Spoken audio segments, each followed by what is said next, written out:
Oh, it's Crazy Kenny's Christmas in July sale. We were going to air this last week, but it was way too serious of a race for such a crazy skit. Take a look at our super special, Dale Earnhardt Jr. diecast. What do you want for such a great price? The 88? Here you go. Number 88. Out the door for just a couple dollars. And after last week's race at the Brickyard, we have a brick for sale. Let's just say I went to the front straightaway and got you a brick. Hey, you! Get out of here! Hey, I'll even throw in a nice disc of Jimmy Spencer's smash hits, 7 of his greatest vocal recordings, including Somewhere over the rainbow, I like old-time rock and roll. Sing It, Spence. And why stop here? We got race day paraphernalia. How about a nice 8x10 of John Roberts' secret man crush, Ricky Rackman?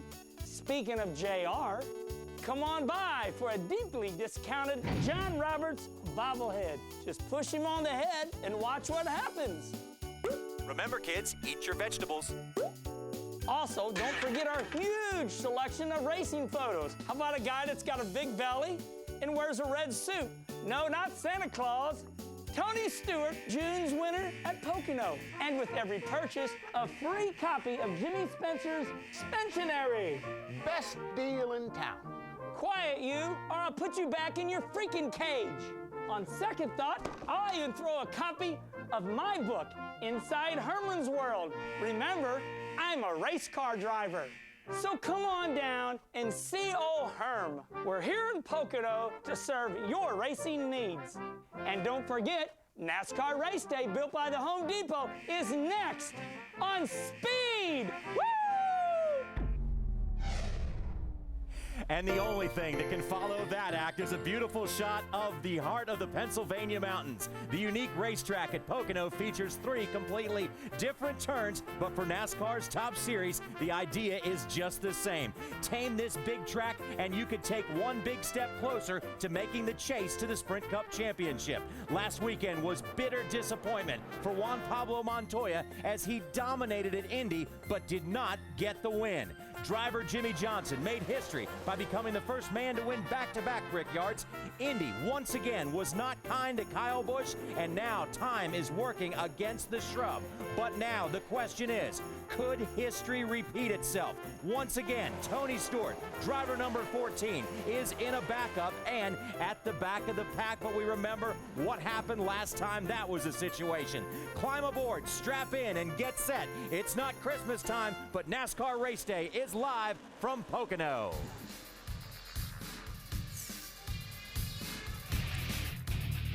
Soggy, wet, and rainy at Pocono in Long Pond, Pennsylvania. The whole track has become somewhat of a pond itself. We are watching the skies and hoping that this big storm system moves away from us and we get to go racing this afternoon. You know, we have never been accused of being smart guys, but we are at least smart enough to come inside from the rain. Welcome everybody to NASCAR Race Day, built by the Home Depot. And you know what, guys? At least we came in from the outside because the rain is coming down sideways right now. It's ugly, but we're hoping that that changes. It's really bad, you know, but it's Pocono, and we can't control the weather, but you know one thing for sure, you're going to stay tuned because there's a lot of great things happening. Hey, what happened last night to our buddy yesterday? Kenny Wallace, driver number 28 in the Nationwide Series, another top 10 finish, finished P7. Well, way to go, Kenny. Thank you. I appreciate it. Had a good run yesterday in Iowa, but now it's all about Pocono. And here I'm going to pretend I'm a kid. Hey, Dad, it's going to sun up. We're going to race in Pocono. When I was a kid, that's all I'd ever say. It's going to sun up. So we're praying.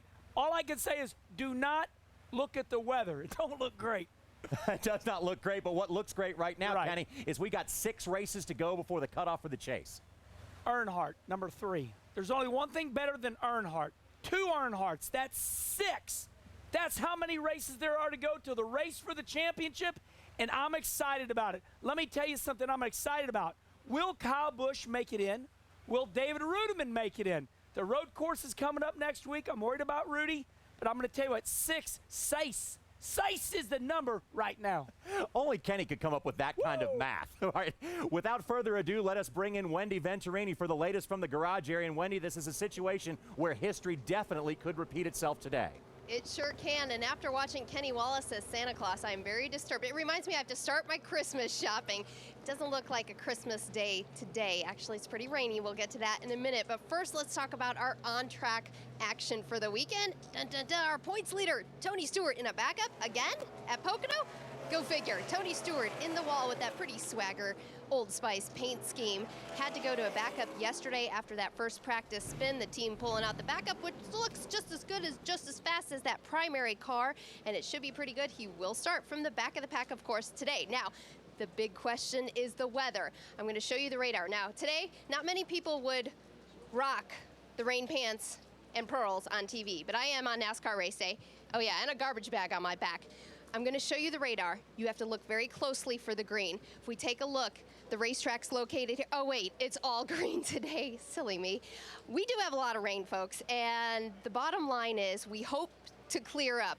The lightning are these white boxes. That's 12 to 20 lightning strikes per minute that we have from those lightning storms. The good news is that the racetrack is north. Now we do have a cell. In the scheme of it all, if we try to be optimistic and we look at the national radar here, if we pull back, the racetrack's located right about here. Now the good news is this window, it's about 100 miles away from the racetrack for our 2 o'clock start. If we could get in around the 2 o'clock start, get the track dry enough, we know it takes about 2 hours to dry the track here in Pocono, there is a slight chance we may see race cars fire up today. But of course, that's going to be the question. Everybody's going to be here at this radar in the Cup Garage. And Hermie, if we do get on track, what does this mean for these race cars, these drivers, and this very green racetrack? Well, Wendy, we all know what the weather does for the fans and for the teams and for us. I mean, it's not a fun place to be at the racetrack when it rains, but the rain and cooler temperatures really can play havoc with these crew chiefs setting up these cars this weekend. We had a little bit of practice on Friday, a little bit overcast. On practice yesterday, when the track got hot and slick, a lot of race teams really struggled finding grip with their race cars. Now, as a crew chief, you've got to try to figure out, are we going to race this afternoon? Will it be overcast? Overcast conditions create more grip. If not, if we race tomorrow, if the sun comes out, will it be hot and slick? How do we set up these cars? A lot of work goes into setting up these cars and a lot of looking into the crystal ball. When will we race and how will the temperatures be? Now, one team that is really good at changing with the times is the 48 car of Jimmy Johnson. Now, Jimmy Johnson took advantage of a mistake by Juan Pablo Montoya last week, went to victory lane at the Brickyard. His second victory at Indianapolis in a row. He's up to second in points, and he is stalking Tony Stewart. He'll be a factor today. He was fast in both practice sessions, and he'll start up front as well. So got to watch out for that 48 team. But JR, a lot of people making guesses here, crew chiefs in the garage, and we'll talk to some crew chiefs later in the show about this racetrack and how it can change from June to August. Hermie, thanks a lot. This racetrack is fickle enough without the rain, so today the crew chiefs have to battle not only all the other competitors and this track, but also look at the weather as well. Now, here is the big picture. Let's take a look at the championship standings as we have the 21st race of the season on tap today. And for all intents and purposes, I know it's not mathematically sealed yet. These guys are in the chase. Yeah, these are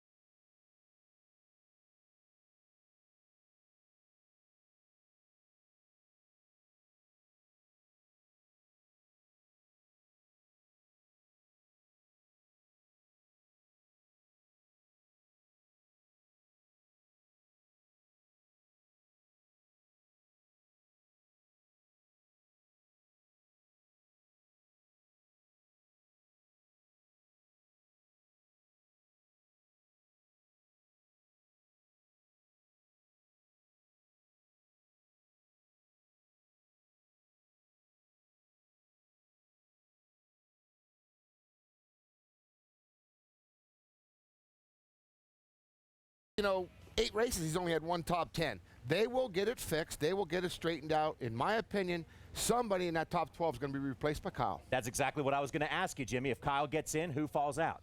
I don't know, Johnny, and I'm telling you something. I'm worried about Matt. Matt Kentith, 2 wins. He's 12th in the points.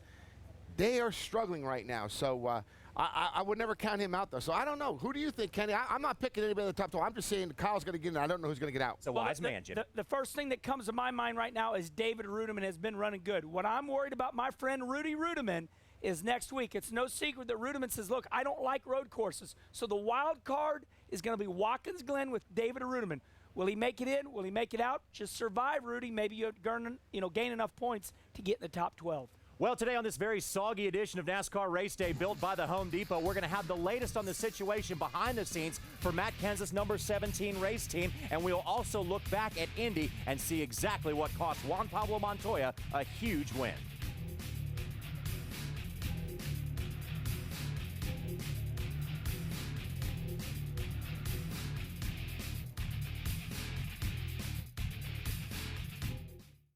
Mark this down.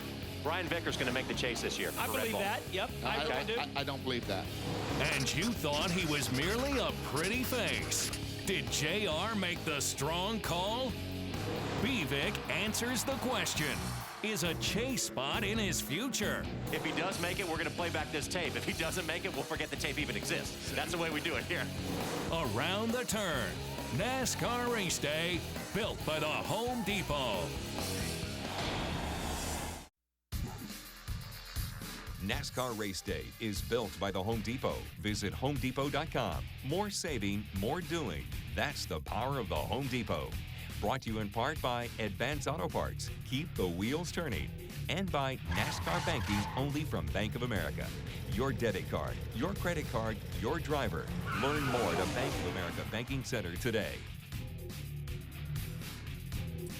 Welcome back, race fans, to a very rainy Long Pond, Pennsylvania. We are hoping that these clouds go away and we can get this big racetrack dried before too long. We get to go green flag racing because right now we have 6 races to go before the cutoff for the chase for the Sprint Cup. If you're in the chase, everybody wants to talk to you and your sponsor gets a ton of exposure. If you're not, you're on the outside looking in, you become somewhat of a second-class citizen. So as you can imagine, time is running out on the contenders who are on the outside looking in.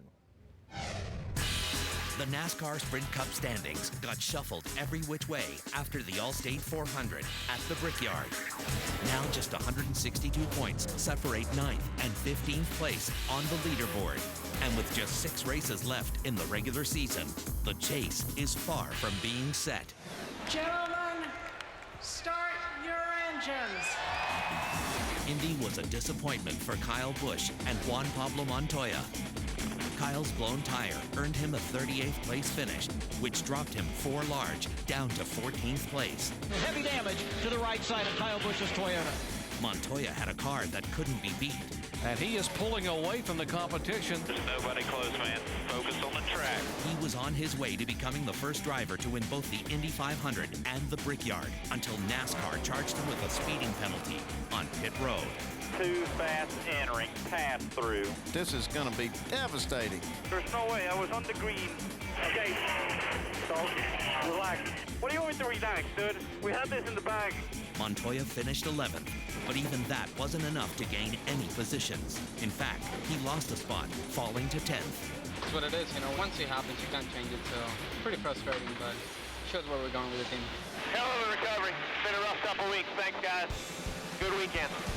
On the other hand, Greg Biffle moved up 2 notches into chase contention as he scored a top 5 alongside Mark Martin. Jimmy Johnson's mirrors are full of the number 5 of Mark Martin. And Brian Vickers. Kissing the brakes would have been nice, but if it meant risking a top 5, I don't think it was worth it. Our goal is to chase, and I think we're still in striking distance. And it was top 10s for Matt Kenseth and David Rudiman, who reside in 12th and 13th place respectively. We just got to get running better and get finishing better, but I'm certainly happy with 10th for how we've been doing lately. We can gain a little bit, not lose any. That's a good deal. Another game of musical chairs will be played in the standings as the race to the chase heats up today at Pocono. Well, I'm not really sure if it's heating up at Pocono today, but hopefully we'll get some green flag racing, and eventually we're joined by Brian Vickers. Now, right before we went to that commercial break, we heard John Roberts, that piece of video. John Roberts, long time ago in the beginning of the 2009 season, said Brian Vickers is going to make this chase. So what do you give an update? Can you give an update to John Roberts? Because you're 120 points out, which technically you're still in it. We are still in it. You know, I mean, we're not in it, but we're definitely capable of it. We've proven we're capable of it by the way we performed this season, and we're definitely within striking distance. And I want to make him right. I really do. You know, I really want to prove that he's right by making the chase. You know, so proud of the effort by the Red Bull team this year. We've got 5 poles. You know, we've run really well, a lot of top 5s and top 10s. We still haven't caught that elusive victory, which we want so bad. But the chase would be, I think, even bigger for this team right now. Watching you in practice, Brian, it seemed like everybody had the same feedback, tight, really tight. How did that happy hour session, whether it was happy or not for you, go? We know you're starting 15th due to points. How is your race car going to be once we eventually do get to racing at Pocono? I got to be honest with you, I was a little bummed about qualifying being rained out because we had a really good car on Friday, and I thought we were going to have a really good car Saturday. And today, we lost it a little bit Saturday. You know, it wasn't quite as happy with the car yesterday.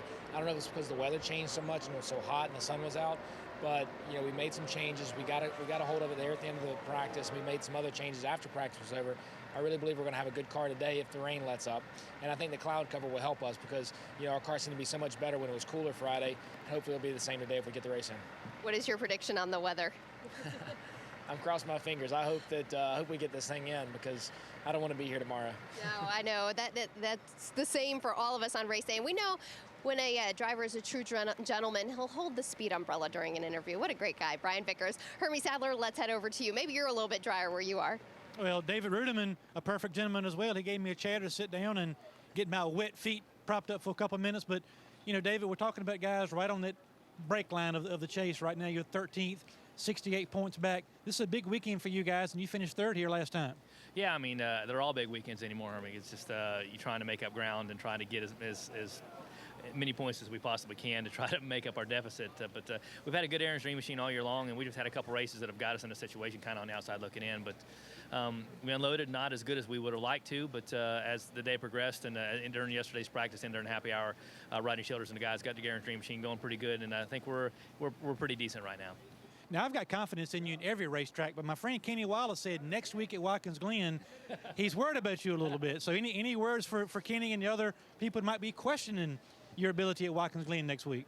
Yeah, I mean, I guess I've given people good reason to question how we're going to do on the road courses, but still been practicing an awful lot, trying to, you know, going up to VIR and down to Kershaw and places like that, getting as many laps as I possibly can. So I've been working on it awful hard since the last race, and actually we would ended up being okay at Sonoma if we hadn't gotten a kind of a mishap there after the white flag with somebody else, and it kind of got us knocked off. We would have run around 20th, which for me would have been about like a win at a road course. So we're going to be a whole lot better than we have been, Kenny. I can promise you that. Well, once he gets through Watkins Glen, a lot of good racetracks for David Rudiman coming up that he's already had success at. This guy has been there all year, steady battling. He's got a great chance to make this chase, JR. Hermie, thanks a lot, but the fact still remains, if somebody on the outside looking in is going to get in, somebody in has to fall out. Let's take a look at who's in right now as we look at 9th through 12th. We mentioned a while ago just how tight this was. You know, and like you say, whoever is in right now, if anybody's going to get in, can you imagine, race fans, one of these drivers not making it? Spencer, that would be crazy. It is, you know, especially for Juan Pablo. This will be the first time for Ganassi in a long time, but not just that. The thing is, this mindset that these 4 drivers there are holding are very, very critical. These guys have nothing to lose, in my opinion. Right now, Matt Kent at the top 10 last week. He's 12th. He's on the line. You know what? Give it your all. Matt Kent has to have the right mindset to say, you know what? I'm not giving this place back to these guys. I think that's the key, Kenny. I think if their mind is set right, they focus on, listen, I got to do the best I can. I don't have to worry about the points. I got to score the best position I can to be safe. And we've seen so many scenarios this year. You know, it's like Mark the Kid Mark. You know, I mean, he blew all those motors earlier this year. Who knows? He might be contending for the championship. So my point is this. I mean, we've all raced our whole career. It's always about minimizing the damage. So what I would like to see is I would like to see David Rudiman in the top 12. Why? I think he's great for the sport. I love the guy to death. So he's got to run good here. That way he gives himself a little leeway to get himself a good top 20 at Watkins Glen. Minimize the damages is the key to points racing. I also think for the crew members, there's 6 races to go, the driver included in this. Don't say we had a bad day there last time or I don't like the track. That's the biggest detriment you can have. All right, everybody's got to be on the same page, definitely. And right now, the guy to watch is the number 18 of Kyle Busch. With 3 victories so far this year, he could leave a lot of bonus points on the track if he is not able to make it into the chase. When we come back, we'll talk to the brains behind the organization at the 18. After 3 wins in the first 10, Kyle has hit a rough patch. Or 2. Or 3. And now finds himself out of the top 12. We'll give you the rub on Shrubs 09. Straight ahead, NASCAR Race Day, built by the Home Depot. Welcome back, race fans. The cars are indoors and covered up right now because it is raining in Pocono, Pennsylvania, but we are hoping that the clouds go away and we see green flag racing a little later on this afternoon. Scheduled race start time at 2 o'clock Eastern, and the clouds could move away by then. Now, ever since Kyle Busch has been in NASCAR's top series, he has been a championship contender, so it's very strange to see the 18 team on the outside looking in. But if Kyle Busch is going to use these next 6 races to make the chase, his fortunes have to change. Guys, it looks like we blew it right front. Kyle Busch taking a big hit today. He could fall out of the top 12 before it's all over. Kyle Busch's Indy heartbreak dropped him 4 spots out of the top 12 with just 6 races to go until the chase. He's been to victory lane 3 times so far, but also has 9 finishes outside the top 20. When Rowdy's good, he's very, very good. But when things go bad, they're horrid. Vickers hard. Kyle Busch, the dominant car of the day, in the wall. That wreck has sent 3 contenders that would have had a shot to win here to the garage area. 83 finally did something today. Go to the garage. You know, some guys having some bad days and not doing their best out there just made their bad day our bad day, and, you know, we had a problem. Kyle Busch was trying to gain some He got left racing rear room. He got left rear cut down. He'll come to pit road under green. On that quarter panel, pull on the quarter panel, too. Get ready, I'll be coming again. Fire up, get a damn baseball bat. Well, this isn't Martinsville. You can't beat and bang like this at these speeds. Give me the driver's name. There's Andretti. What I thought. He was unhappy with that 34 car. Probably wouldn't get out of the way fast enough. So he's going to give me a little message about, hey, dude, move it. He ended up paying the price for that little move. Trouble turn 1. Kyle Busch slams the outside wall. Right front tire appeared to give way just on entry to turn number 1. Go to the garage. There's no brake rotors, so I'll drive into everything on my way there. So last year's winner and last night's almost winner will not go to victory lane tonight. Tony looks to make the move. He swings to the high side. Kyle blocks. Tony gets it to Kyle. He hits the wall, and several more cars spin at the start-finish line. A spectacular move, but you knew it was going to be something like that. Kyle Busch has just about knocked down the wall in turn 3. No turn up off the corner, no straightaway speed, no aerodynamics behind people. I'm trying to fix the car. You want to try to get the handling better right here and just try to get our lap back this run if we don't and get to work on the crush panel, or is it too much for you? I don't care. We're not going to get our lap back. I'm not worried about it. Look at the right side of this race car. That tells you exactly what kind of night it's been for driver Busch. I think leaving pits tell you what kind of night it's been for Kyle Busch, because you heard him, man. He was just hammering that thing. One car goes around all by himself, and it's Kyle Busch. A bad night just got worse. Kyle Busch teetering on the brink of being out of the chase right now after a rough night here in Chicagoland. And a rough afternoon at Indy as well. Let's take a look at Kyle Busch by the numbers right now. There are your top 12 and the number of wins they have. If Kyle Busch does not make the chase, he'll leave 30 bonus points on the table. If he does make the chase, as of right now, he will be seated in the 2nd spot. And let us now go to Wendy Venturini, who is standing by with the guy on top of the pit box who has to make all the right calls today for Kyle Busch. Wendy? Yes, and that is Steve Addington making all those calls today, hopefully, if we get this race in. Steve, talk about that race car this weekend, because Friday's practice, when I covered you and I talked to you in the practice session on speed, car was really fast. You were at the top of the charts. Yesterday, different story. Explain to us what happened in 24 hours. Well, the thing is that we unloaded Friday with a brand new car, and it was driving good, and Kyle was pretty happy with it.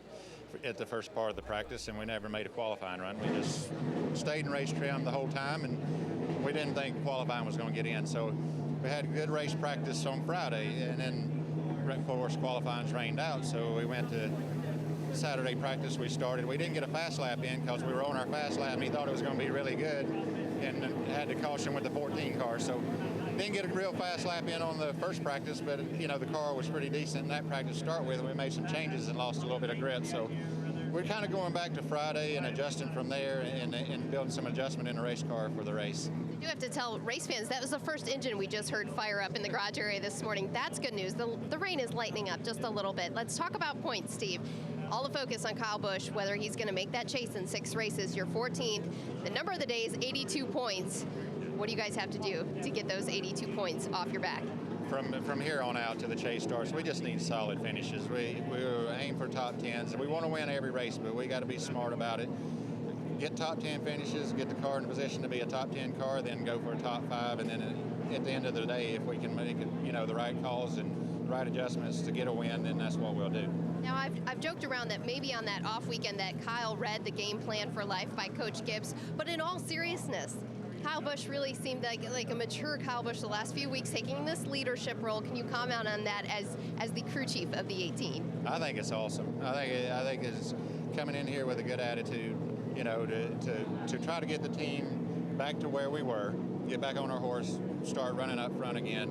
And that's what it's going to take. It's going to take him focusing on us making the right calls, him giving me the right feedback to make the right adjustments, and then it'll be back to being a solid foundation for us. And we got off of that. Chicago was the big key to saying we took a top 10 car and finished 30th with it, which we should have never done. And it was, we lost focus during that race, and it made me lose focus on what I needed to do to get the car back. So we realize that. We know where we made our mistakes, so that's what we've got to do. We had a great car at Indy. We came from 20th to 7th, and the first set of tires looked great, and Goodyear did an awesome job with the tires there at Indy, pointing fingers at them and our pointing fingers at their setup. Just something, we don't know what happened there, but it cost us a lot. So we just got to get back to doing what we were doing and working and communicating and get our cars better.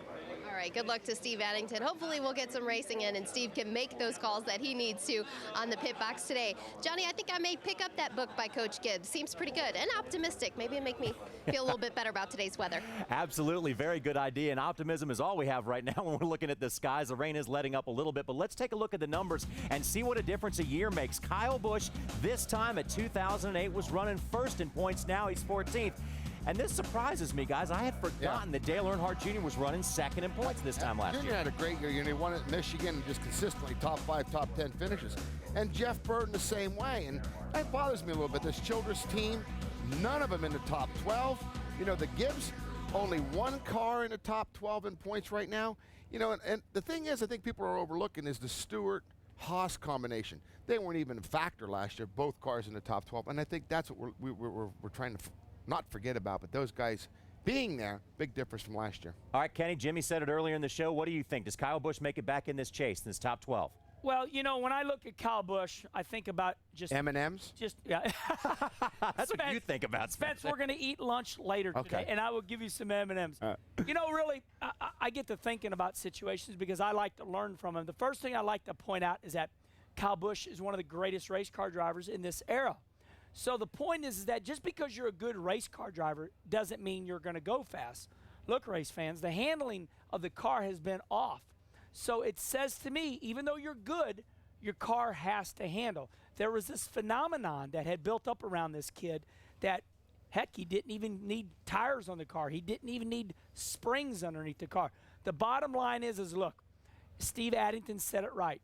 We got to go back. You know, Chicago was a one-off race. We have never run there. You know, it's only one race a year. Same thing with Indy. Indy, we only run there one time. So I think Pocono is the time that they go, look, we've got a great race car driver, but the car still has to handle. It's all about handling. Get the car handling. They'll be right back in the top 12. They got to get it handling. they will be back in the top 12. So what do you think, guys? Can you handle it? Can we go out in the rain? You want to go I'm out in ready. the rain? I say we go out. Oh, yeah. it's just All right, well, that's what we're sprinkling going to do. down. We're going to go outside and check out the Home Depot stage in just a moment. But first, we must remind you that next weekend, NASCAR twists and turns its way to Watkins Glen. Can Casey Kane make all the right turns for a clean sweep of the road courses? Kyle Busch did it last year. As the race begins to the chase intensifies, this is no time for any competitor to get off course. Coverage begins Friday with NASCAR Live at 11 Eastern. NASCAR on Speed. We advise you to be there.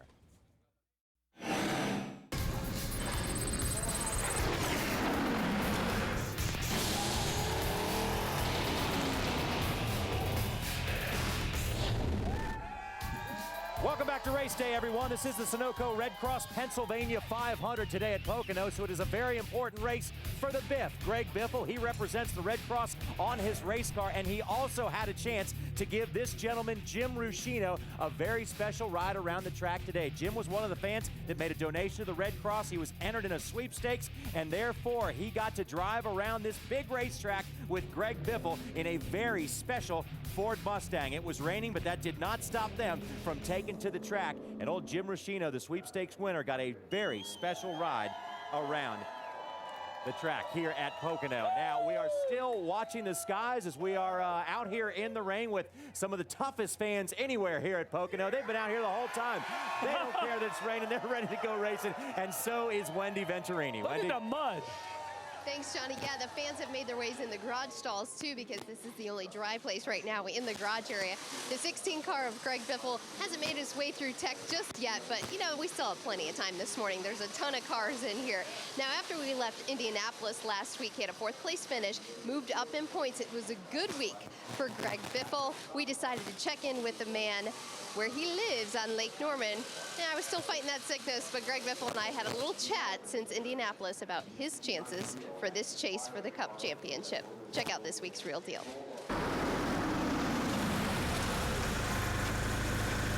Greg Biffle manages to come home 4th here today at the Brickyard. And you know what? That puts him back in the top 12 of points. First off, congratulations on getting back in the top 12, because that seems like a feat within itself lately. Are you relieved to be back in? I am, yes and no. I mean, I'm relieved that we're back in, obviously. I'm very happy for the whole team, but we know that the work isn't over yet. We're right there on the edge, and it can go either way, with such a little movement. Just finishing where we did made that much of a difference. We know it's tight back there. 4th at Indy, and it seemed like you had to give up a spot, lost 5 points, but in the long run it might have saved you, because it almost was a flashback of Chicago come down to fuel mileage. Yeah, it was.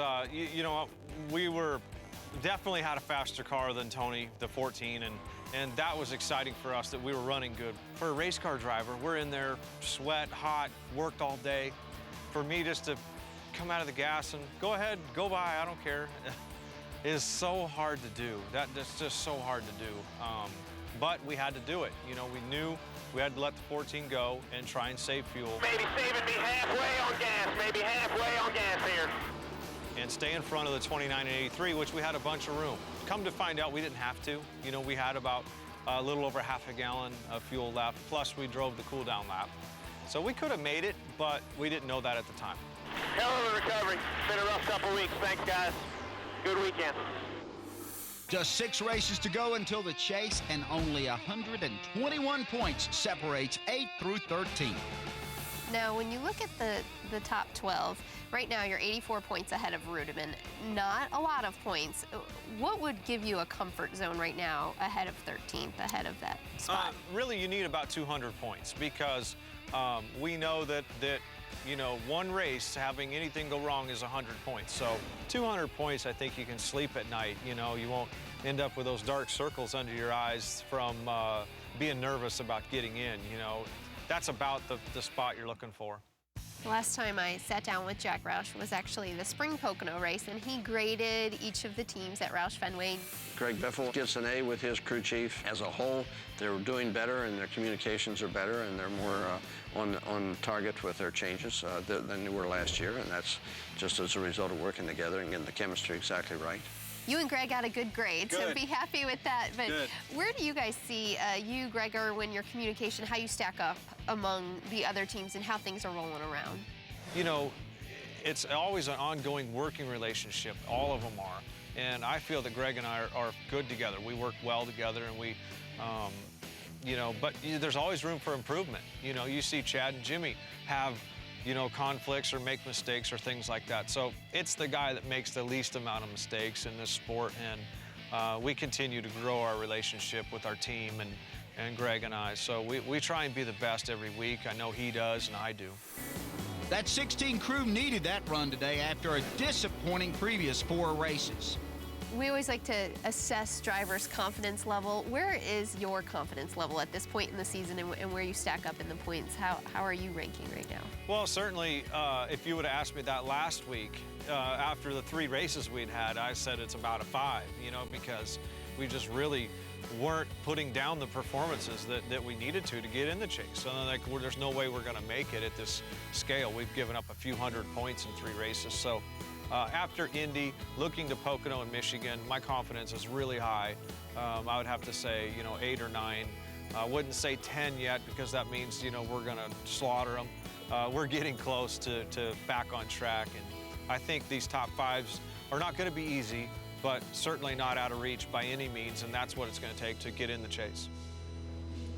And the A and the B team are doing equally as well. The over-the-wall crew has been leading the pit crew challenges for this season, so much that their sponsor, 3M, has jumped on board and said, you know what, you race fans, we want you to name this over-the-wall crew, much like the 17 was named the Killer Bees years ago. Well, what you can do, you can log on to 3mcarcare.com/name of fame. And when you log on to the 3M Car Care website, you can actually give suggestions of what you want to name these guys right here. Give them a name.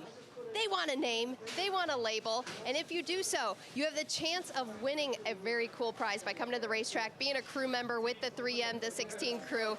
They need a name. Apparently, they really like the publicity. I heard they did lots of TV commercials this week and lots of photo shoots. They're hamming it up for us on Speed today. Johnny? Hey, Wendy, can I just give you my my suggestion right now? I would love to. Yeah, I'll pass it along to them. Okay, tell them I want to call them the Biffle Bunch. The Biffle Bunch. That's one suggestion. Come I just on, got a dirty Johnny. look. Okay, I forget that. Then I never said it. Keep doing what you do. We got to take a quick break here on NASCAR Race Day, built by the Home Depot. But when we come back to Pocono, we're going to talk to one of the drivers who has had the most success here, and also the driver whose sponsor loves what's going on right now, the rain. Wah. Don't miss Big Block Thursday on Speed. At 8 is Pink's All Out. They make drag racing history at Charlotte Z-Max Dragway. Then at 9, get jacked as suspects on the run lead the Wolfpack on a dangerous foot chase. Then catch an all-new wreck at 10. Big Block Thursday beginning at 8 p.m. Eastern only on Speed. And as we keep our eyes on the skies here at Pocono, one guy who has his eyes on the prize is the driver of the number 99. He wants to make repeat history here this weekend because there's no time like the present for Carl Edwards to return to victory lane. This totally is truly a unique racetrack, as we said every time we come here. But when you come to a track like Pocono, a lot depends on how hard the driver is willing to get up on the wheel, maybe take a little more chances. For the 62nd time in the history of this racetrack, the Cup cars are going racing here at Pocono. Green flag goes in the air. Green flag, green flag. It is a 2-car breakaway at the front of the field. The 2 cars are Jimmy Johnson and Mark Martin. Doing good, old man. You're about 3 tenths quicker than he is right now. You're doing good. Car feels good right now. I'm struggling big time. I just for the cycle, but just keep fighting. Let that 24 hold you up, bud. That 88 is coming pretty quick. It's loose now. I need to pit. Yeah, we're gonna pit next time by. You're right, we are. This stuff is just loose. I don't know about this weather, bud, though, so let's try to get a move on and get that 48 in case something happens. I'm going, buddy. Gotcha. Carl Edwards has caught Jimmy Johnson. The matter of time is when he drops the hammer. Question is, when will it come and where? I had 2 sprinkles hit my window. Main in the tunnel turn according to the 24 car. That's the direction it's coming from, too. The thing is, they're not going to rain it out, Bob. I don't think they're going to rain it out. I don't think there's enough rain. Some of the leaders stay on the track. Some decide to come down pit lane. Casey Kane stayed out, hopes of the rain coming. The rain really picking up here on the front straightaway. Everybody's covering the cars and the pit lane. Well, we're about to get back to it because David Hoots, the race director next door over in the NASCAR booth, has just passed the word for all the drivers to come back and get in the cars. We're going back racing. Casey Kane shows the way on a single file restart. Oh, we're back in the lead now. We got to stop one more time, and them other guys don't. So Fuel is an issue for many of the guys in the top 10. great, bud, doing great. These guys might have to start slowing down a little bit to save fuel. It's flickering pretty bad now. We're out of gas. All right, pit. Come on, guys, get ready. What are you doing on saving that fuel, buddy? Haven't really been saving any. Carl's just taking it easy. A Sunday afternoon cruise in the Poconos. Carl Edwards will get the win in the Pennsylvania 500. Bob, you are the man. You guys did an awesome job. Hell yeah! You are a wheel man. Cannot live without you, brother. All I do is go to the gym and have a good time. You're the one that works, man. I appreciate it. Well, I'm sure Carl Edwards has a lot of fond memories from August of last year, won this race, and a good day for you guys. And seems like almost last year you made everything look easy. I know these races are not easy to win, but to win 9 races and Pocono being one of them had to be a special time for you guys. Yeah, it's amazing. You know, we come into this year and it was last year.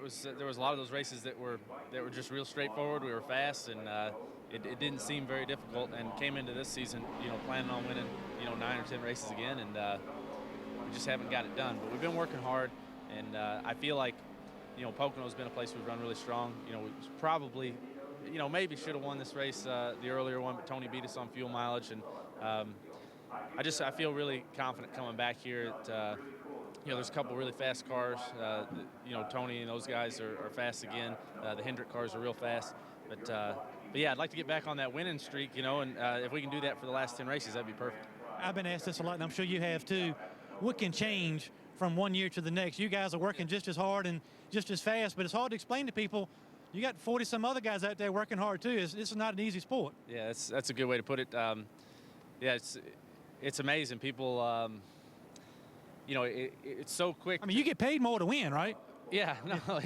Listen, the money has nothing to do with it. We're all out here. We want to win, and it's tough when you don't win. You know, you know, personally for me, I want to win more than anything in the world, and all my fans want us to win, and the sponsors, and you know, the thing is, I just appreciate everybody sticking behind us, and you just got to realize it goes up and down. If this is as bad as it gets for us, 5th in points, you know, contending for wins, you know, we've got a lot to look forward to on the upside. And a lot of good racetracks coming up for you. I mean, Pocono, Watkins Glen, Michigan, Bristol, right on down the line. You've won a lot of these racetracks. Right, and if you look at the chase format last year, I definitely could have done without it, but this year, I mean, that's I just can't wait. If we can make the chase, we got 10 races to you know, to get our things together, you know, get as many points as we can. I mean, we're racing for the championship here. Whether we got wins or not right now, there's still a lot of racing left in the season. Not sure about you guys, but to me it says an awful lot for this team that they haven't won this year, but yet they're solidly 5th in points. You can't count this guy out. He may win today and go on a roll and be a factor in this chase.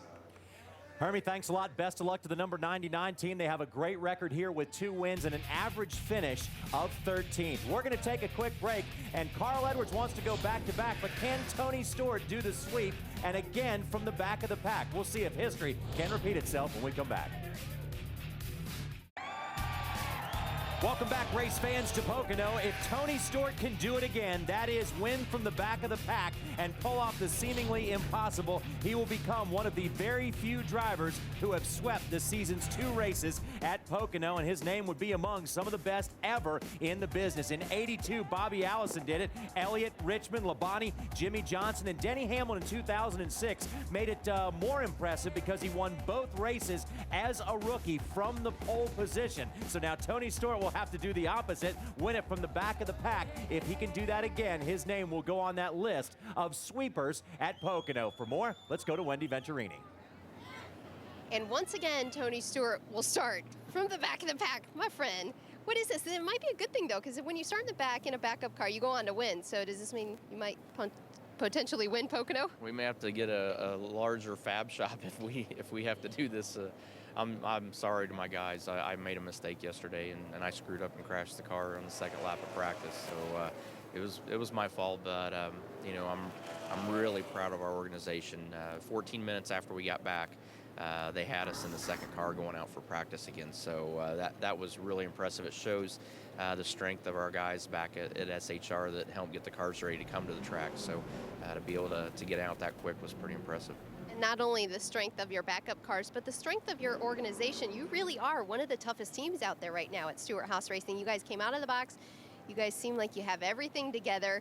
I know the sponsor calls have got to be ringing off the hook for you. Does this mean anything good for the future of Stewart-Haas Racing? Yeah, we're excited about it. It's you know, we're proud of where we are right now. Obviously, we didn't anticipate that it was going to be this good this soon, and you know, but it's not been 100% smooth. I mean, we've had our battles. You know, I was talking to Greg Zipadelli yesterday, and I said, how many times in 10 years did I crash in practice with you? And he goes, 3.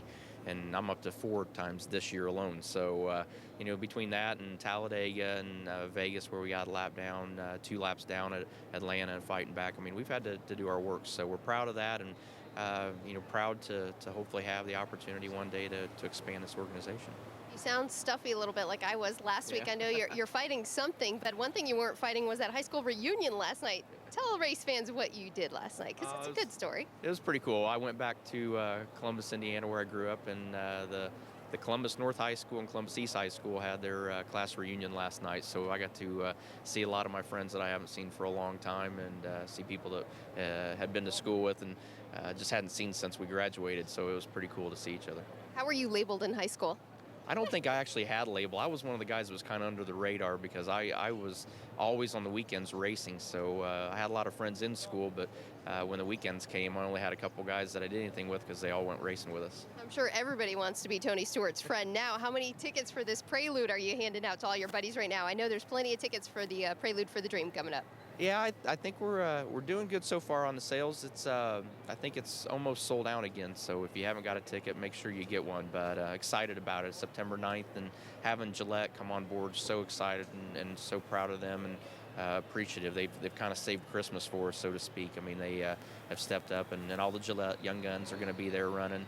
And it's going to be fun. So thanks to them, we get to put it back on HBO pay-per-view and hopefully raise a lot of money for our injured and fallen soldiers. Well, good luck on that. I'll be watching. I'll be buying and watching it from home. Thank you for holding the umbrella. We appreciate it on race day. And, of course, Tony Stewart starting from the rear of the field, our points leader. But keep in mind, every time that qualifying's been canceled for him, he's gone on and had 6 wins this way. So Tony Stewart's not too bad when we rain out for qualifying and he goes to a backup. I think he'll be pretty good today. Johnny? Hey, Wendy, if anybody can get it done, it's the Smoke. But you know what, guys? I wonder if Smoke, when he wrecks a car in practice, all he has to do is call up the owner and say, hey, man, I'm sorry I wrecked. Oh, wait a minute, it's okay, buddy, no problem. Well, you know what's incredible to me is that he has completed 5,618 of a possible 5,621 laps. That's absolutely unheard of, Kenny. 99.95%. That's why he's leading the points, and he keeps building on this. You heard him say where he's wrecked 4 cars this year in practice.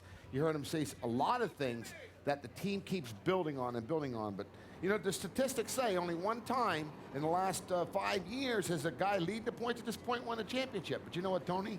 He don't believe in that stuff, and I don't either. So I believe he's a serious contender when we go to this chase. There are a handful of drivers that I say are the greatest drivers in our era. Tony Stewart, one of the greatest drivers in our era. Jeff Gordon, one of the greatest drivers in our era. You know, things like that. But here's what I have to say about Tony talking to Zippy. We just heard the interview. He says, my gosh, I've never wrecked this much. Tony is one of the loosest drivers. Tony can run sideways, but the car can look straight. Other people have got in Tony's cars and they say, tighten me up. Tony runs on the edge, but with the naked eye, when you're watching the TV, you don't see him sideways. Here's what I think about Tony. Tony goes into 3 here at Pocono. He's got the car turning good. Boom. Radial tires. They bust loose. There's no saving it. Spence, that's what I think why Tony, you know, has maybe wrecked a couple times only here at Pocono. He drives a car really neutral. That's why he's so fast, because most of the tracks tighten up. So a loose race car at the beginning is really fast at the end. That's my opinion. And you can name those guys. You know, you got Jimmy Johnson, Carl Edwards, Biffle. That's why those guys are so successful with that setups. And you know what's more dangerous for all the other competitors chasing Tony Stewart? He is known as a second-half driver. Almost 90% of his victories have come in his career after the month of June. So watch out for the Smoke. He is definitely on fire, and we'll be back to a soggy Pocono in a moment.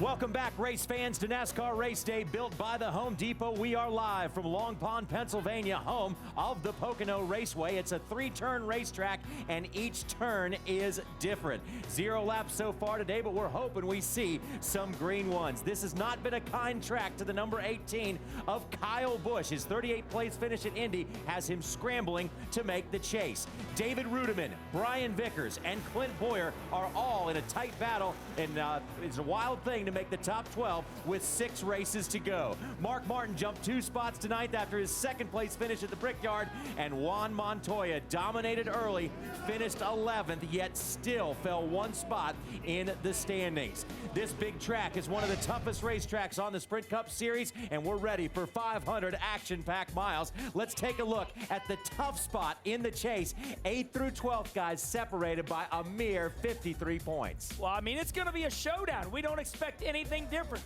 Wait till we get towards Richmond. It's going to be goosebumps on everybody's arms. And be out of hand. The thing here, this is the story, fans, because we have some great teams here that aren't going to get in or are going to fall out. That, to me, over the next 6 weeks, is the most exciting part of our sport.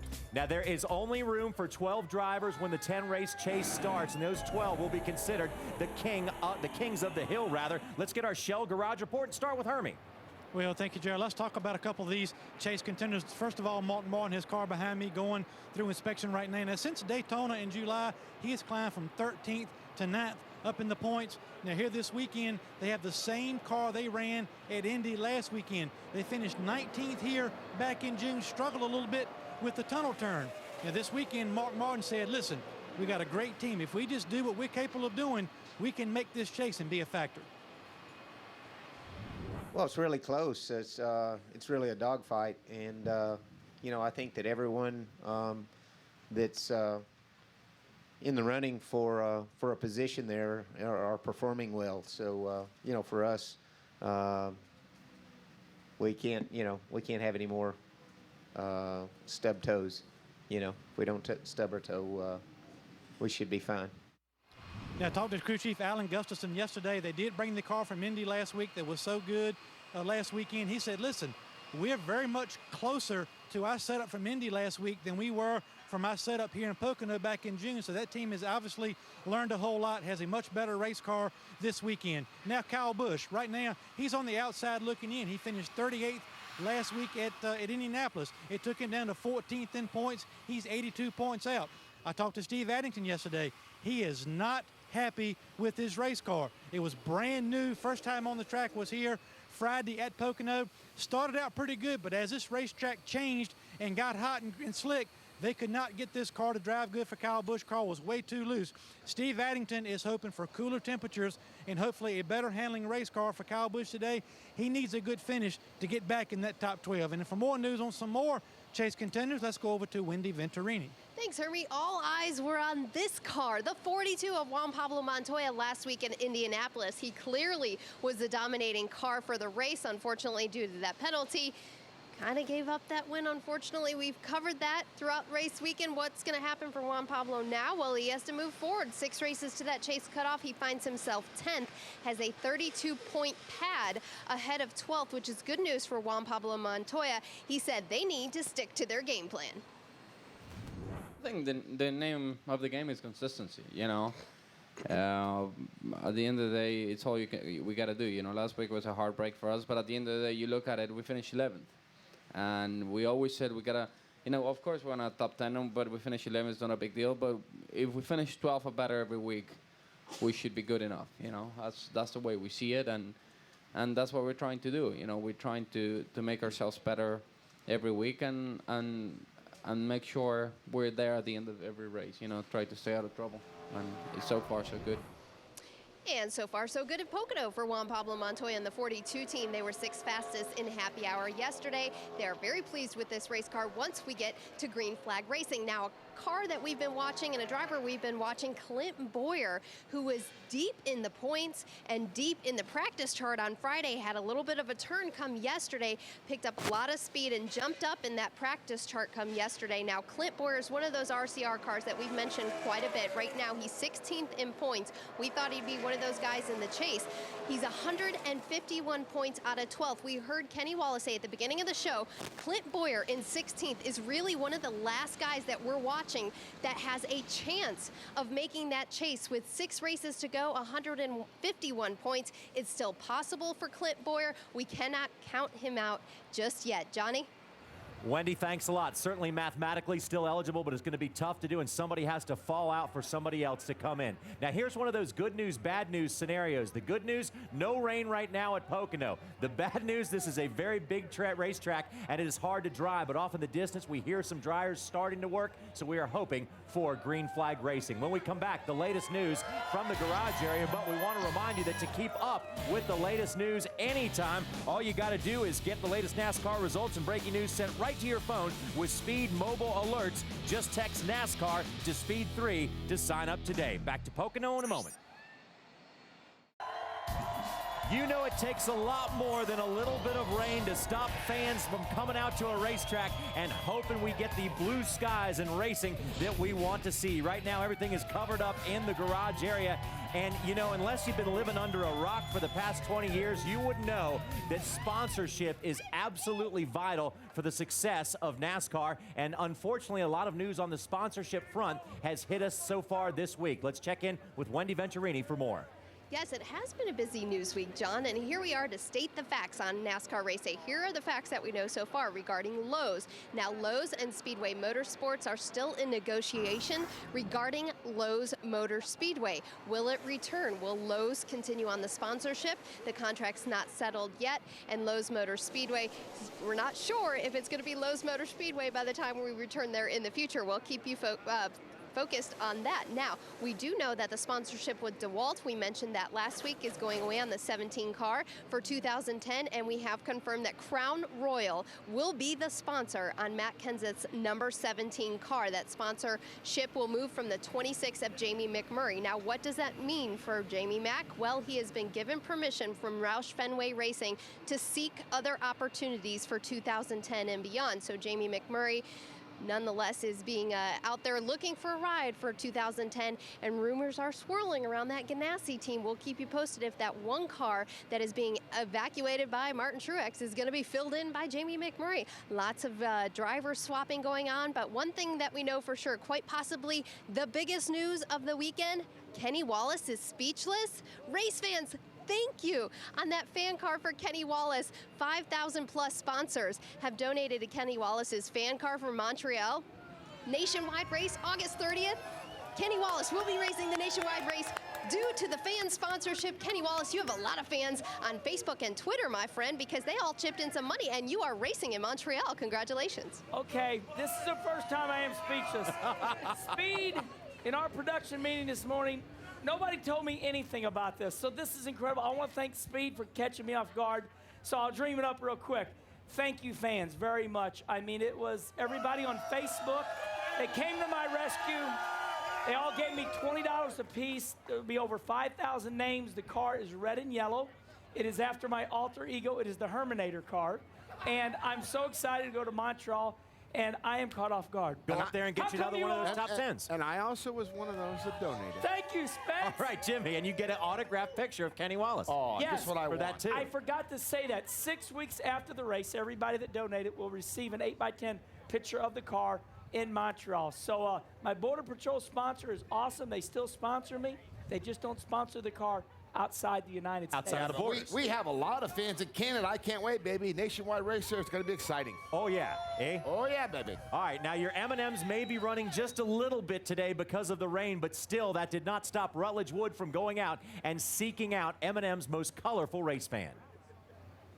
It's always fun to come to Pocono, but a lot of people think there's only 3 turns at Pocono, but they're wrong because I am standing with the 4th turn, left turn Lindsay. How are you?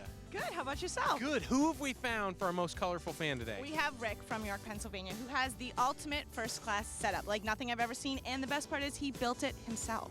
He's got this huge RV with a matching trailer. Rick, with some friends, some aluminum, and a welder, made it all happen. Rick, I gotta know, where did you come up with the idea for this awesome drop-down bar and the ultimate campground setup? Just had some ideas. You and some friends? Brother, a couple cousins, 2 friends, yep. Spent a little time together, made your drop-down bar here. Got a complete setup, you got a kitchen, you got everything you need here for your ultimate weekend. Took us about 3 months. You think we could go up and enjoy some of the festivities from the roof? Certainly can. Let's do it.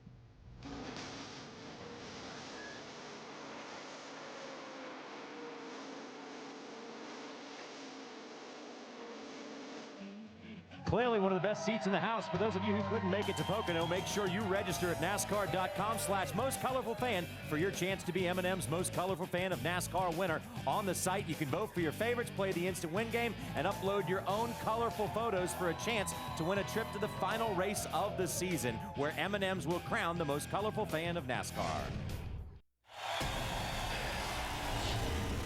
Race fans, had you watched the Camping World Truck Series last night from Nashville on Speed, you would have seen this driver number 33, Ron Hornaday, make history. He won his 5th consecutive event on that series as Ron Hornaday blistered the field once again, and he becomes the first NASCAR driver to win 5 straight races since Richard Petty and Bobby Allison did it back in 1971. Way to go, Ron. And you know what? The way he's running right now, he could have 6 wins in a row before all is said and done, and therefore he now has a 216-point lead over Matt Crafton. But don't count out Skinner, Bodine, Scott Starr, or anybody else in that top 10 from making their way back up. I say he doesn't get 6 in a row. I say it goes to Ryan Newman at Bristol. 2 weeks. Stay tuned. All right. Ryan Newman. I say there's a phenomenon going on. Mark Martin, 50 years old. I mean, what's going on? Hornaday, 50-something years old. If you're under 50, you cannot win no more. Wow. In a sport that supposedly had gone to the young guns, now we got some 50-year-olds that are really tearing it up. And we want to remind you, don't miss the next truck race coming your way August 19th on Speed. The NASCAR Camping World Truck Series storms into Thunder Valley. Can Hornaday extend his record-breaking win streak Newman's to 6 races in a row? Spencer says no. Don't miss the NASCAR Camping World Truck Series live from Bristol August 19th at 8 Eastern. Now let's get you back down into the garage area and rejoin Hermie Sadler, where Hermie's been talking to crew chiefs trying to figure out what their strategy is going to be today. Hermie? Well, I do, JR, but first some breaking news for me. That truck race on Speed in Bristol on Wednesday night, I'm going to be in that race also. Got a truck from Kevin Harvick, looking forward to that. But back to Pocono. Unbelievable. We come here 6 weeks, come back here in June, come back here in August. You got to think this racetrack is the same thing. Why can't the same guys win all the time? But as we heard from some veteran crew chiefs here this weekend, this racetrack can be a lot different in August than it is in June. The biggest challenge, the second race, is it's set in the summer and it's gotten some temperature to it and a little bit of grip goes away. Second race is usually a little bit slower than the first race. From the grip aspect. Here at Pocono, man, it's pretty slick. You chase the weather more than anything. If the sun pops out during the race, you go loose. If it gets cloudy, you get tight. It's very difficult to keep up with the racetrack here. It seems like it's rougher now than it was when we were here before. All the drivers are complaining about it being a little bumpier. And a lot of it's, a lot of rain and the soil underneath the asphalt, starts to get little cavities in it, and then it starts getting rough and wavy like an interstate. So it does that every race. It changes, every year it gets worse, and then each race it seems to get a little bit worse. The biggest thing is the track just loses grip over the couple months from rain and sunshine, and so it loses a lot of grip, and it changes, what you got to do to hook the back up. Is the biggest thing we seem to fight is we end up getting too free off, and once you get it turning decent, it's way too free off. So the biggest thing is trying to hook the back up. In general, I would say from the first race to the second race, even though there's not but 6 weeks in between them, it's just the track just loses grip. The sun beats on it up here. The weather being a little hotter in the summer, humid. You just fight whatever you fought in the spring. It's just that much harder to correct it in the second race because the track just has that much less grip. And with these new cars, with the splitter and these packers and the shock packages you run on these race cars, trying to get the car sealed off to the racetrack without dragging it, a little bit bumpier racetrack causes you to have to readjust that setup. And between bumps and losing grip, JR, this is not the exact same racetrack we had back in June. And again, you have to be able to adjust, and the teams drivers and crew chiefs that can do that the best will have a chance to win today.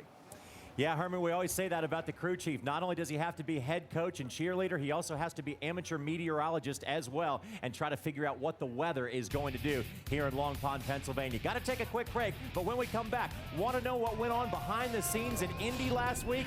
We will show you when we come back to NASCAR Race Day, built by the Home Depot.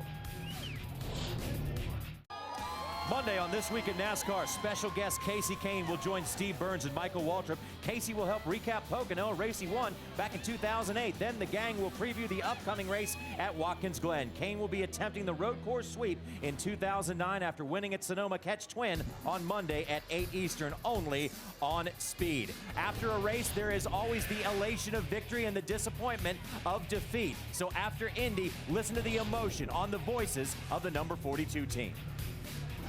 Green flag is out at 2x2 down the front stretch. Whoa, Martin bobbles a little bit in turn 1, and Montoya will get the spot.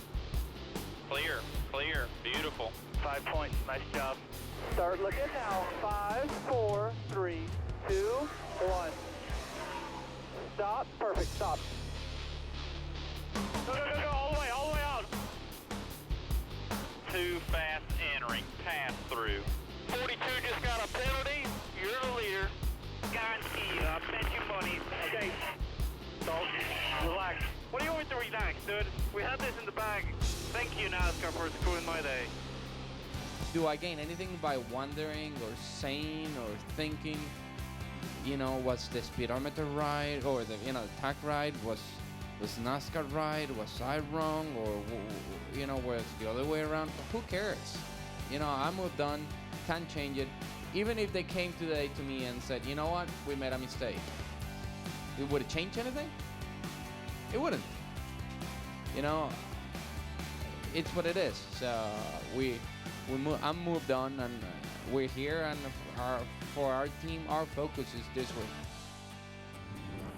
Well, so look back at the 42 team last week at Indy, and the crew chief, Brian Patty, he's looking at the video, watching how his car sealed off to the racetrack, and also saw a couple of your competitors that were kind of happy that you guys had some misfortune. You might have to deal with that. I know. I go over here and ask Alan what his deal is, clapping when we got a penalty. But, you know, we're all competitive here in the garage, and, you know, good friends here with Alan and Mark. So, yeah, I might have to go over and ask him here in a little bit. Well, talk about last week. Not only, I mean, everybody knows you guys had the car to beat, but your job as a crew chief not only is to make the car go fast, but to help your team handle some adversity. What was going through your mind when you went from leading the race going away to getting back and knowing you still had to salvage a good finish? Well, you know, when we served a penalty there, when we blended and we were P12, it's like, you know, it's not all over. You know, I mean, we still can get a top 10 here and get out of Indy with a decent finish. You know, it doesn't help the fact we were leading and led all the laps and could pull away when we wanted to. But you know, the big picture is obviously making the chase, and a top 10 finish will do good for us to make the chase. We all know Juan Pablo Montoya by now, and a lot of us, we love the way he drives a race car and love his aggressiveness or his, you know, personality that he has. But can that be a challenge for you? We heard some of the banter on the radio back and forth between you and him. I mean, you want that kind of fire, but how do you control that sometimes? I don't know if I do.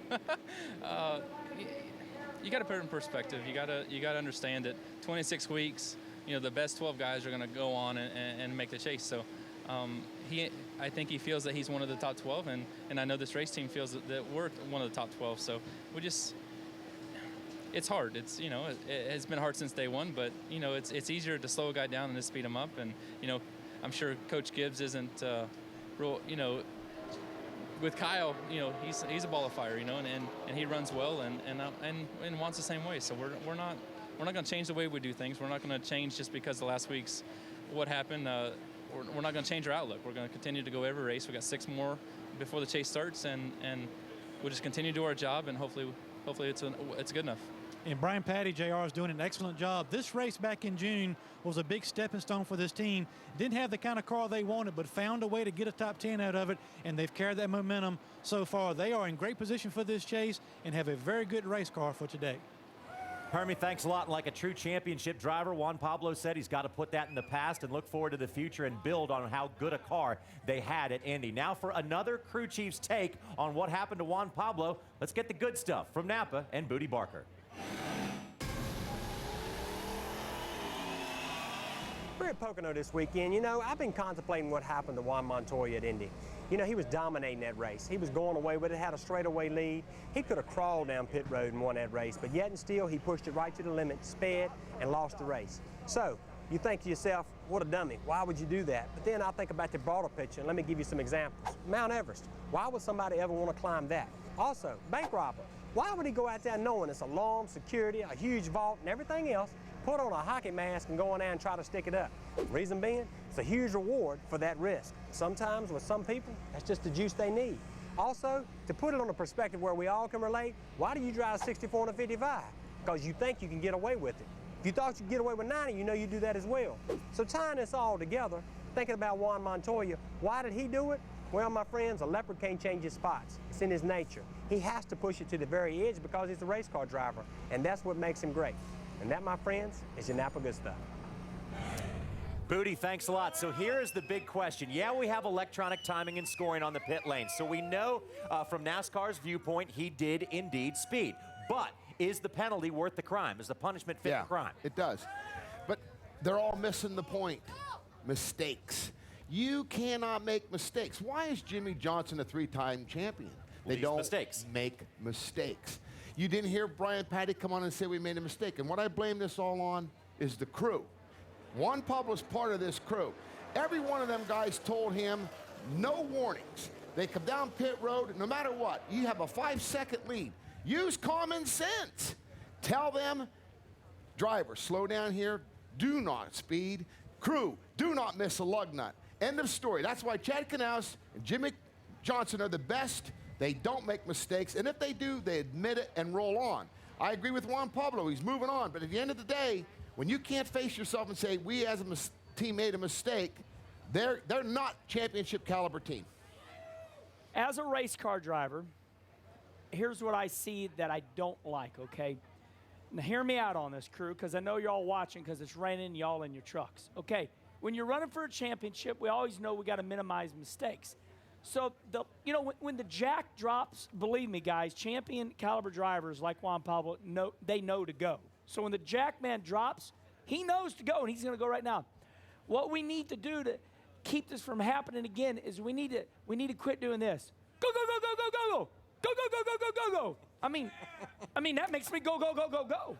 So my crew chief, Chris Rice, when my jack man drops jack yesterday in Iowa, first thing I'm doing is I'm taking off. I know to go because the jack's down. Or Chad Knaus might say, you know, car coming in, or, you know, Jimmy, hold on. We're putting gas in still.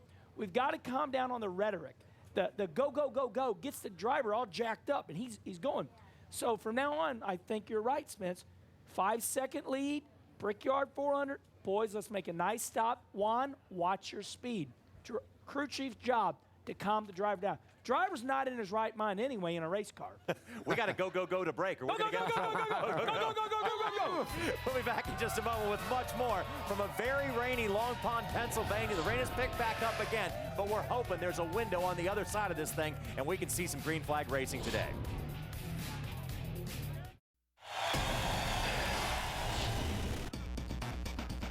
Another beautiful look at the Pocono Mountains here around the Pocono Raceway. That is a beautiful look, but right now at the racetrack, it is not looking so beautiful. This 3-turn monster on a much sunnier day shows you just exactly what drivers are up against as they try to tackle this racetrack with 3 completely different banks. Tony Stewart took a spin during practice and had to go to a backup car, but remember last time he did that, he ended up in victory lane. Could we see history repeat itself? Well, in order to do that, he's gonna have to beat the man on a roll in one of the fastest cars in practice of Jimmy Johnson, coming off making history at the Brickyard. Jimmy's won 3 now and 2 in a row at the Brickyard. Can he make it back-to-back wins at Pocono is the question. Juan Pablo Montoya proved he can run with the big dogs last week, and he is looking for a makeup win here at this big track in the Poconos. Strap in and hang on, everyone. NASCAR Race Day is live from Pocono, where once again it is wet and raining, but it's going to take a lot more than a little bit of rain to stop these race fans here. And it's going to take a lot more to stop these guys. First, second, and third in points is Tony Stewart, Jimmy Johnson, and Jeff Gordon. A lot of championships among those three drivers, and they're looking to add another one this season. But they can be spoiled by 4th through 7th in the points, which include Tony Stewart's teammate Ryan Newman, 548 off the pace set by Smoke after 20 of the 36 races. And here is where it gets very tight. The chase for the Sprint Cup cutoff has David Rudiman 68 points out, Matt Kenseth 68 in, and Greg Biffle 84 in. And those can all change with the blink of an eye on one of these racetracks on any given Sunday or Saturday night. Now for more on what it takes to win here at Pocono, let's go inside and talk about fuel mileage and conservation with Hermie Sadler. Well, thank you, JR. The Advanced Auto Parts Explanation. Let's talk about fuel mileage and how Tony Stewart won this race back in June by saving fuel. Now, we always talk about or hear about drivers under caution on these long straightaways, cutting the engine off and letting it coast. Well, Tony Stewart took that one step further back here in June by actually cutting the car off during the actual, while the race was going on. The ignition box switch is up on the upper left-hand corner, that red switch right there. He was on these long straightaways, would actually cut the engine off and coast down the straightaways to save fuel. Now, you might say, how can he do that in the corner? Well, Tony was on top of that too. When he got to some of the corners, instead of cutting the engine off, he would clutch the engine. He would push the clutch in, let the RPMs go down, but he still had power steering to drive through some of these corners. So Tony Stewart not only was saving under caution, he was actually cutting the car off and on and using the clutch to get around this racetrack to save fuel to make it to victory lane. Now, saving fuel is not as always easy as it seems. You got to have a good car and a smart driver and a driver that knows how to do it at the right time and knows how to get a car nursed it to victory lane. That's exactly what Tony Stewart did back in June. Very good job by Tony Stewart and his team to get this car to victory lane by saving fuel, JR. Hermie Sadler, thanks a lot. And that's probably one of the toughest things for a crew chief to say to a driver. You want him to go fast, but hey, save gas along the way, right? For more information, go to our Advanced Auto Parts virtual cutaway car at speedtv.com. And now, drivers, it is time for us to jump up into the cockpit with Mark the Kid Martin from Batesville, Arkansas, and take a hot lap around the Pocono Raceway. Let's go driving. And you know what's interesting, Ken? This guy's got more races here than anybody's never won here at Pocono, but I wouldn't count him out today as we head to the start-finish line. Longest straightaway in all of motorsports right here. Very tricky part of the racetrack. You hear him left? Very long corner. You hear how long he waits to put the throttle back down. Very critical part of the racetrack, Kenny. Lowest RPM of the racetrack right there. And right here is probably one of the most technical parts of any racetrack of this nature. I'm going to be quiet. I want to listen to the tri-oval. Listen. Tunnel turn. Now that's a curve right there. If you hit that curve too hard with your left front, it can really get the car upset.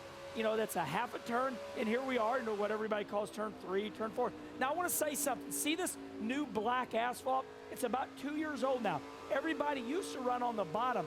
Now they run up there to get that fresh asphalt. The car really sticks good. And you know what's interesting, Kenny? You hear him so easy on the throttle, that smoothness, that, you know, and that's the thing here at Pocono, fans. You would think that, man, this is a big, wide open racetrack. Bam, wham, bam, thank you, man, we're wide open. No. You have to be smooth on the throttle. You have to be easy on the brakes. Listen to Harry Gant, one of the most successful. Bobby Allison won here. The key to this racetrack is smoothness. Very easy to lose 3, 4, 5 tenths, as much as a half a second a lap here, Kenny. And you know, our good friend Bobby Allison just came by to visit us here on the Home Depot stage. Yeah, and Bobby man, wanted to BA. clarify something. We did a feature yesterday on Tim Richmond winning 3 races in a row here. Our good friend Bobby Allison, the patriarch of the Alabama There he is, gang, baby. he also won 3 in a row as well, and he was kind enough to come by here and sign some autographs for the fans. Thanks, Bobby. Welcome back, everyone, to the Pocono Raceway, where this is the 21st of 36 races. And you know what that means? We have 6 to go for the cutoff for the chase to the Sprint Cup. Now, what happens at this time of year? Teams start looking at where they are in points and what their scenario is. The guys who are in the top 3 spots in points, well, they're locked in. They want to go for wins. The rest of the field is going to have to fight it out for the rest of the spots. Let's go down to Hermie Sadler. We got Clint Boyer here, and earlier in the show today, Kenny Wallace said Clint Boyer in 16th is the cutoff as far as guys that got a legitimate shot to get in. But to get it done, you've got to get it started today. Yeah, the time is now for sure. We got to get it going on. But you know, Shane, all the guys in a Harvard Chevrolet brought in another good race car. Speed's there. We just got to make good decisions from here on out and get good finishes. That's what's going to be key for us. I think we're going to have the speed to run up front, but you know, come closing time, we're going to close the deal. What have you got to do differently? I mean, you guys have been working on your cars, getting your cars better. I remember Chicago Lane a couple weeks ago, a top 5 car, got a 9th place finish out of it. What have you got to do to capitalize on these good cars you have? We just got to work on sealing the deal. Like I said, you know, we got to get the finish that we run all day long and deserved, and you know, that's a total team effort. You know, hopefully Mother Nature will get out of here so we can get this race underway, because I feel like we got a good heart for Chevrolet, like I said, and you know, we'll be good. We just we got to get after it. I feel like we can still do this. We've overcome a lot of obstacles, you know, over the past years. And I feel like this is still one we can do. We got some good racetracks for us, and we just got to get after it. And Wendy, Chicago Lane, I rode all over Clint Boyd's race car and got a top 10 out of it. I might go by there and scratch a thing or two on it again today, Wendy. Well, maybe I should be riding on Marcus Ambrose's car, because that will bring him good luck, maybe. We're talking about riding on cars and what luck it could bring. What kind of luck can we get for you today, Marcus? I think the rain, we had a slight window. It started to rain again. What can we expect? Give us your outlook. Well, I need all the luck I can get, so if you've got any advice, please let me know. I'm not sure what's going to happen today. The fog's just starting to roll in now, so, you know, we want to get this race in. I think we all want to race today if we can. Track's going to be different regardless if we race today or tomorrow. With all this rain on the track, it's going to change the setup, so who knows what's going to happen. Fantastic finish for you in the spring of 6th. That's a great day. What can we do to make the same results for your team this weekend? Oh, I don't know. You know, it was a great day for us here, the first Pocono. It took me about 100 laps to really work out what I was doing on the track, and the fuel mileage thing came into play. But we ran top 10, top 15 for most of the day. We had good car speed, but we brought back the exact same package for this week's race, and it didn't handle it all in practice. So, you know, we're on the run here trying to find out what we need to do to make our car better for the race day, and I have a bad habit here of just overdriving all the corners. So I'm been telling myself all day, just back it up, don't overbrake, don't overslow the car. You need to go onto your sponsor's website then. Well, that's right. We've got a bad-looking car this weekend. It looks great, iRacing.com, and they've actually got this track on their simulator, and we're really excited about how, you know, we're helping, you know, race fans be able to race against guys like myself and Dale Earnhardt Jr. And we've got a special this week, $25, you get 3 months membership, plus they'll throw in the COT for you. And it's just a lot of fun. If you're a fan of racing and you want to go racing yourself, log on and go iRacing, because it's a lot of fun. And I do it to get better, as do a lot of professional drivers. They go online to really hone their skills. All right, thanks to Marcus Ambrose. And I did check out the simulator. They had it in the media center one weekend for us to try out, and I was quite impressed because I finally got a good feel for a race car. You know, I don't hop in these cars very often, but it really did help for me to get a feel for what they're feeling in that race car. Marcus Ambrose will start 18th, Johnny, when we finally do get this race in at Pocono. Wendy, thanks a lot. You know, the driver with the best average finish here is the number 48 driver of Jimmy Johnson. Among active drivers, he's the only one who averages better than a top 10 finish. So who better to go to for our Sunoco pit strategy of the week than his crew chief, Chad Knaus. So we're back here at Pocono for the second time this year. Now everybody seems to think, since we raced here just about a month and a half or 2 months ago, that your setup's going to be exactly the same. Actually, it's really not. As the track temperature starts to rise here, this place really loses an awful lot of grip. So your setup's going to change pretty dramatically. Now another thing that everybody seems to think is, well, we were at Indianapolis last week, your setup's going to be about the same here in Pocono. Well, it's really not that way anymore. Now that we've got the splitter we've got to worry about, and how we have to worry about the aerodynamics so much, it's not like it used to be. 5-10 years ago, yeah, your setup would be about the same. Not anymore. The bumps down in turn 1 here at this racetrack are so rough, you really have to worry about getting through that corner. The only thing that's very similar is the long straightaways that you got to deal with. Now, you got about 33 laps on a Sunoco fuel run, and that's really going to come into play at some point. A lot of guys at the end of the race will try to backfigure their pit strategy just like you do at a road course. Fuel mileage is going to be important, track position is going to be important, but one thing I can promise you, it's going to be a very exciting race. Thanks, Chad. It's the 5th year of the Sunoco Free Fuel 5000 exclusively at Sunoco. It's easy to participate. Simply visit any participating Sunoco station, pick up a free Sunoco decal, and put it in a prominent location on your car, and visit our stations on a regular basis for a chance to be spotted. For more information, go to GoSunoco.com, and we got fog in Pocono, guys. NASCAR Race Day is built by the Home Depot. Visit homedepot.com. More saving, more doing. That's the power of the Home Depot. Brought to you by the auto parts experts at AutoZone. Get in the zone, AutoZone. And by Cheerios, good for the heart. You know, you may think some of us were in the fog when we've made some of our fantasy picks so far this year, but check it out. The Herminator, Kenny Wallace on top, Wendell, Jonna TV, +1 last week, Mr. Simon +1 last week, and the Hermalicious one, Hermie Sadler, down 2. And Kenny Wallace, we start out with you. You know, it's become a That's your thinking reunion. cap. Every time I come to Pocono, I wear a hat. That's a good hat, Here's man. who's going to win the race today. He needs a little help. He's been running good. Kevin Harvick, number 29. I'm rooting him on. Go Kevin Harvick. So who is next here? Wendell. Wendy to Wendy. Well, guys, here who I'm going to pick today. What was that on his head? I was checking out the radar and missed what Kenny Wallace was doing. DVR, have to go back. Okay, I'm not near the car, so this was the next best thing. The 42, Juan Pablo Montoya. Now, you boys are sitting at the stage thinking, that's not who she was going to go with this morning. Little trickery. But in checking with the 42 team, they're very confident about their race car, and the car originally talked about in that production meeting, not so confident. So we won't talk about who that was. But anyways, the 42 is going to get a victory here at Pocono and possibly gave me 10 more bonus points. 6 races to the chase cutoff, and I'll be leading. Woohoo! Next. All right, Wendy, Johnny, I think, right? Yeah, I'm going to cover, you know, my rear end a little bit here and say I think Casey Kane's going to run really well. I think Marcus Amber is going to run really well here. But the winner of this race is going to be the guy who was blistering everybody in the final runs of practice. On the long run, nobody was better than Jimmy Johnson, the number 48 team. Nobody's better. Don't boo. Nobody's better than the 48 You're crew. bad. Jimmy You're Johnson's bad. the big red truck. I Fans see don't it. like Mr. that. Obvious. I'll tell you who I'm picking. Watch this. The jet dryers. They may lead a lot of laps today, Simon. All right, then I'll get serious here. I'm picking a guy that's really, really good in the rain, the 0-0 David Rudiman. He's got these lounge chairs. On a day like today, you can't beat sitting in a lounge chair and watching it rain. It's ugly. It's the fog, All right, Hermie. Hermie. Get us out of the fog, Hermie. Okay. Whoa. Uh-oh, chugging points. Chugging points. Chugging points right here, and I got to tell you, that's a good drink, Hermie. it is a good drink, and I'm picking Dale Earnhardt Jr. because Whoa! he's been good all weekend. We've all been talking about when's he going to break out of the slump. That's going to be today. And because Wendy Venturini is in charge of fantasy picks, and she can tell everybody else who to pick, and she can change her pick whenever she wants to, all that. She said that I could get 100 bonus points by picking Dale Jr. Good today pick. if he wins. So there you have it, race fans. Dale Earnhardt Jr.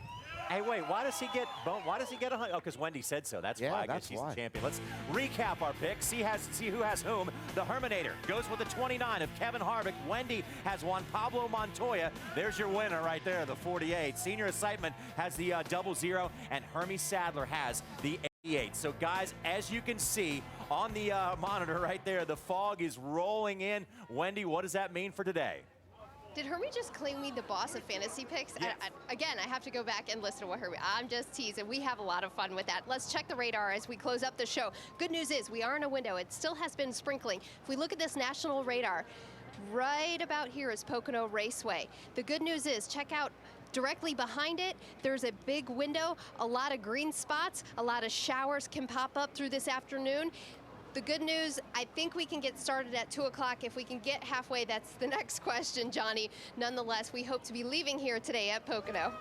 Now, to what do we owe this honor, Wendy? this is the Speed Girls that just brought us up. Thank you, Robin. Huckleberry pie by Big John. Pennsylvania Big John, tradition. you the man. You know, the guy that cooks for Tony and How come and Spencer Stuart? gets 2 plates? I get 2 plates we of only this, get Tony. 1. Look at this. Huckleberry pie. Wait a minute. All right, now, race fans, here is the situation we're looking at for tomorrow. If for some reason we cannot go racing today, NASCAR Race Day, built by the Home Depot, will be on 1 hour before the race. Check speedtv.com and see exactly when that's going to be. But as you just saw from Wendy, there is a big, wide window of no rain behind us right now. So we are hoping to see at least half of this race, if not the whole race this afternoon. And we will see you in Victory Lane regardless.